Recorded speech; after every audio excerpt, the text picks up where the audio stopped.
Bom dia, alunos. Sou a professora Tassiane, da disciplina Língua Portuguesa.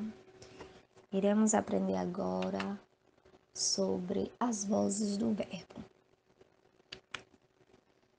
As vozes verbais, elas estão diretamente ligadas à maneira como se apresenta a ação expressa pelo verbo em relação ao sujeito, ou seja, a ação que o sujeito está praticando naquela oração é que vai indicar a voz verbal a qual ele pertence.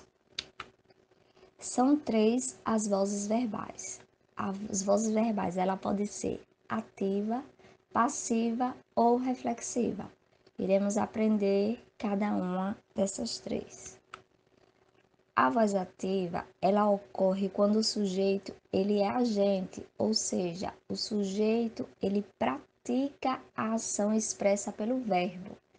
Exemplo: a multidão aplaudia os jogadores. Então, eu tenho aí o sujeito, a multidão, que está praticando a ação de aplaudir os jogadores. Então, esse sujeito, ele é agente, porque ele está praticando a ação. E essa voz verbal é uma voz ativa. Já na voz passiva, o sujeito agora ele recebe a ação expressa pelo verbo e por isso ele é um sujeito paciente. Exemplo: os jogadores eram aplaudidos pela multidão. Então perceba que agora os jogadores é quem está recebendo a ação de ser aplaudidos pela multidão. Então ele não é mais um sujeito que pratica, mas um sujeito que recebe. Então ele é um sujeito paciente e essa voz ela é passiva.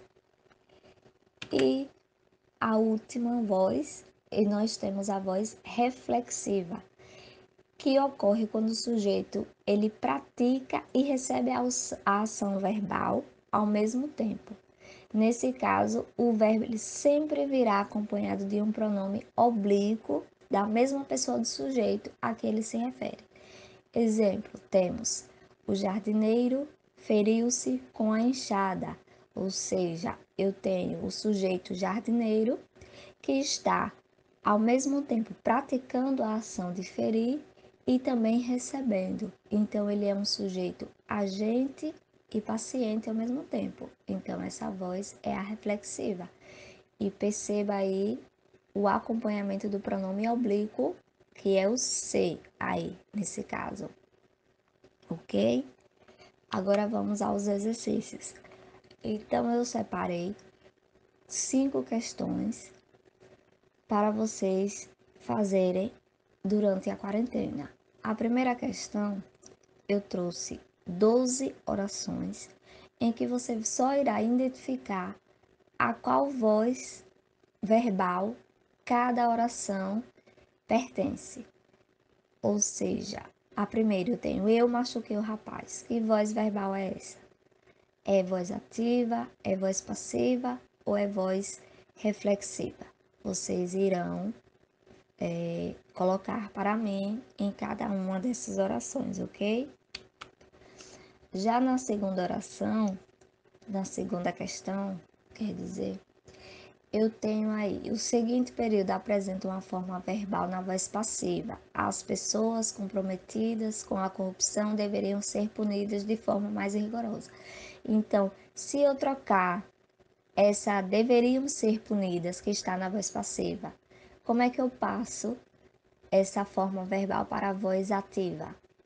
Qual seria a correspondente dela para a voz ativa? A alternativa A, B, C ou D, ok?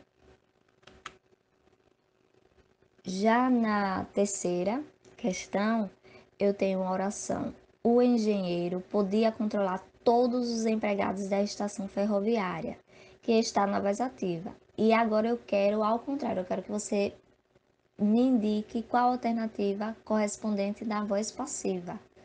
Ou seja, podia controlar. Como é que ficaria na voz passiva? Vocês vão me dizer qual é a letra correspondente para essa questão.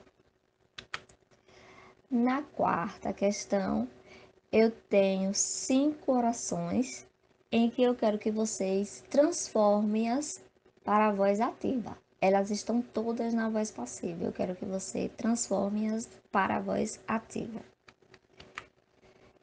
E na quinta questão, eu quero que você marque a alternativa que corresponde à voz reflexiva. Só tem uma alternativa. Ok, alunos? Bom, essa foi a nossa aula de hoje. Bons estudos e até mais.